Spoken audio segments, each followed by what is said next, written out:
ሰውነቴ እየቀነሰ መጣ።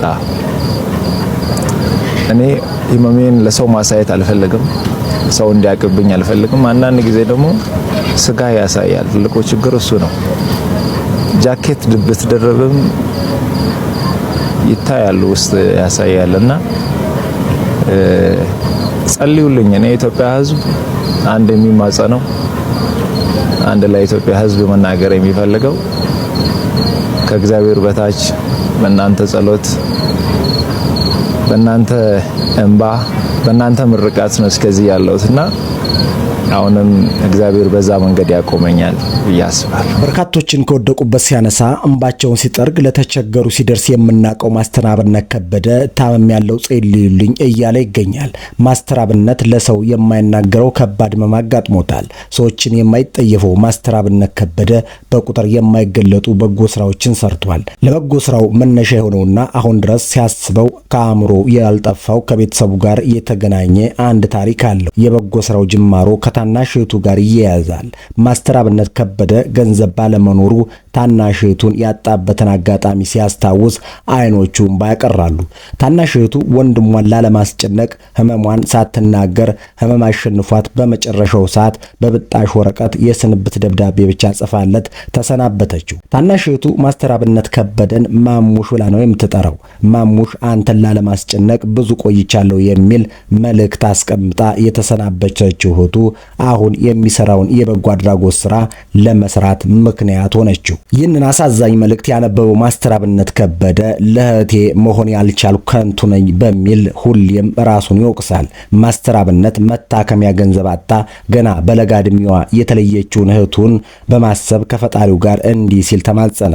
አንዴ እህቴን አጥቻለሁ፣ ከዚህ በኋላ ግን ሰዎች መታከሚያ አጥተው ሲሞቱ ማየት አልችልምና ሁሌም የሚያስፈልገኝን ነገር ሁሉ ስጠኝ፣ እኔም ለተቸገሩ መልሼ እሰጣለሁ ብሎ ከፈጣሪው ጋር አወራ። ቅን ሐሳቢው ማስተር አብነትን ፈጣሪው አላሳፈረውም። የልቡ መሻት አሳካለት። በታናሽ እህቴ ሞት ምክንያት የተጀመረው የበጎ አድራጎት ስራ ዛሬ ላይ በየመንገዱ ለወደቁ ጧሪ ቀባሪ ለሌላቸው፣ ለታረዙ፣ ለተራቡና ለተቸገሩ ሰዎች አለው በማለት እንባቸውን በማበስ ላይ ይገኛል። በዚህ ስራውም በርካታ ሽልማቶችን ያገኘው ማስተር አብነት ከበደ ከሰሞኑ ከባድ ህመም እንዳጋጠመው ማህበራዊ ሚዲያው በሰፊው እየተቀባበለው ይገኛል።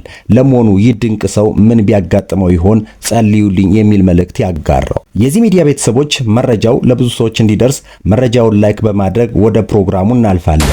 የእናትና የአባቱን እግር ዝቅ ብሎ ማጠቡ ለዚህ ክብር እንዳበቀው የሚናገረው ይህ ድንቅ ሰው በቴኳንዶ የስፖርት ዘርፍ የብላክ ቤልት ምሩቅ ነው። ይህ የ32 ዓመት ወጣት የተወለደው በከምባታ ጠምባሮ ዞን ዱራሜ ከተማ ሲሆን ቤተሰቦቹ መካከለኛ ኑሮ ያላቸው ናቸው። ሰዎችን መርዳት የሙሉ ጊዜ ስራው ያደረገው ከእህቱ መሞት በኋላ ይሁን እንጂ ቅልቡ ግን ከልጅነት ጀምሮ ያዳበረው እንደሆነ ይናገራል። ማስተር አብነት ከበደ ስራ ፍለጋ ቡታጅራ በሄደበት አንድ ነገር ተከሰተ። ምሳ ለመብላት በወረዱበት አንድ እናት እጃቸውን ዘርግተው ሲለምኑ ያየው ማስተር አብነት የአንገቱን ወርቅ አውልቆ በመሸጥ ለዚህች እናት ይሰጣታል። በስራ ማጣት ከቦታ ቦታ የሚንከራተተው ማስተር አብነት የሚለብሰው እስኪያጣ ድረስ ተቸግሮ እንደሚያውቅ ይናገራል። ታዲያ በዚህ ወቅት ማስተር አብነት ለፈጣሪው እንዲህ ሲል ጥያቄ አቀረበ። ጌታ ሆይ ሰዎችን መርዳት እፈልጋለሁ፣ ብዙ ገንዘብን ስጠኝ፣ የሰጠኝን መልሼ እሰጣለሁ፣ መኪና ከሰጠኝ የተቸገሩ ሰዎች የሚመላለሱበት ይሆናል በሚል እንባ እየተናነቀኝ ለመንኩት፣ ፈጣሪም አላሳፈረኝም፣ በብዙ ጥፍ ባረከኝ ይላል። ማስተር አብነት በሀገር ውስጥ የተዘጋጁ የበጎ ሰው ሽልማቶችን በሙሉ ጠራርጎ ወስዷል። ከሰሞኑ ግን ይህ ድንቅ ሰው የኢትዮጵያ ልጅ በጸና መታመሙን ከራሱ አንደበት ሰምተናል። በጎነትን የኑሮ ዘቤው ያደረገውና ሁሌም ለሌሎች የሚቆመው ወንድማችን ማስተር አብነት ከባድ ፈተና ተጋጦበታል። አሁን ላይ በጣም አስቸጋሪ በሆነና በቃላት መግለጽ በሚያስቸግር ህመም እየተሰቃየ እንደሚገኝ እየተነገረ ነው። የጤና ባለሙያዎችም ወደ ውጭ ሀገር በመሄድ ልዩ ሕክምና እንዲያገኝ ጥብቅ ምክር ሰጥተውታል። ይህንን ታላቅ በጎ ሰው ቤተሰቦቹና ወዳጆቹ መላ ህዝብ በአሁኑ ሰዓት ከማስተር አብነት ጎን እንዲቆም እና ከሁሉ በላይ በሆነ ልባዊ ጸሎት እንዲያግዘው በእጅጉ ተማጽነዋል። ምንጮች እንዳሉት ወንድማችን ማስተር አብነት ከታመመ ትንሽ ቆይቷል። ነገር ግን ህመሙን ደብቆ በጎ ስራውን እየሰራ ነው። አሁን ግን ይህንን በጎ ስራውን ለጊዜው አቁሞ በአፋጣኝ ሕክምና እንዲጀምር ጓደኞቹ፣ ቤተሰቦቹና የቅርብ ሰዎቹ ማስተር አብነትን መገፋፋት አለባቸው እየተባለ ነው። ማስተር አብነት ከበደ ማህበራዊ ሚዲያን ለበጎ ዓላማ በመጠቀም ተጽዕኖ ፈጣሪ መሆን እንደሚቻል ካስተማሩ ሰዎች መካከል አንዱ ነው። በሚሰራው የበጎ አድራጎት ስራ የተቸገሩ ሰዎችን ህይወት መለወጥ እንደሚቻል በተግባር ያሳየ ሰው ነው። ከሚያለቅሱ እናቶች ጋር ሲያለቅስ፣ ከታማሚዎች ጋር አብሮ ሲታመም፣ በተፈጥሮ አደጋ ለተጎዱ ወገኖች ፈጥኖ በመድረስ የሚታወቀው ማስተር አብነት ማህበራዊ ሚዲያን ተጠቅሞ እርዳታዎችን በማሰባሰብና በመለገስ የብዙዎችንም ባብሷል።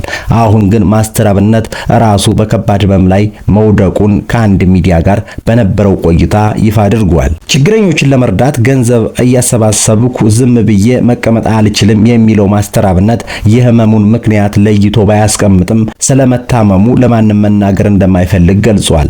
ማስተር አብነት አንድ ወር ባልሞላ ጊዜ ውስጥ ብቻ 30 ሚሊዮን ብር በማሰባሰብ 5 ሰዎችን ለህክምና ወደ ህንድ ሀገር ሄደው እንዲታከሙ ማድረግ ችሏል። እኔ አሁንም ባልተመረመረ በሽታ ውስጥ ነው ያለሁት። የሚያስጨንቀኝ ይህ ህመም በምርመራ አይገኝም።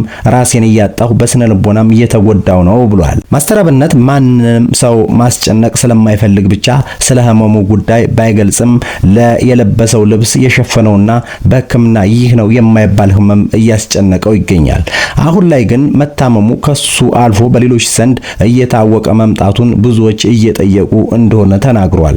የእናቶችና የአባቶች እንባ ሲታበስ ማየት፣ ወንድሜ አንገቱን ቀና አድርጎ ሲሄድ ማየት፣ የኩላሊት ህመም የነበረባት እህቴ ተሽሏት ፈገግታዋ ሲመለስ ከማየት በላይ የሚያስደስተኝ ነገር የለም።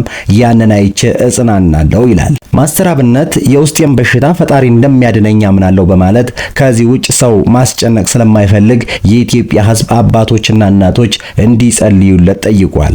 ከዚህ በኋላ የህይወቱን ትርጉም በጎ አድራጎት ስራ ውስጥ ያገኘው ማስተር አብነት ዛሬ ላይ ለተቸገሩ ድምጽና የተስፋ ድልድይ በመሆን በፌስቡክ ላይ ከ1.7 ሚሊዮን በላይ በቲክቶክ ደግሞ ከ4.8 ሚሊዮን በላይ ተከታዮችን ማፍራት የቻለ ተጽዕኖ ፈጣሪ መሆን ችሏል። ፈጣሪ ወንድማችንን በምህረት አይኑ እንዲመለከተውና ሙሉ ጤንነቱን እንዲመልስለት የሁላችንም ልመናና ጸሎት ያስፈልጋል። ፈጣሪ ምህረቱን ይላክለት በሚል የዛሬውን ዝግጅት በዚህ አበቃን።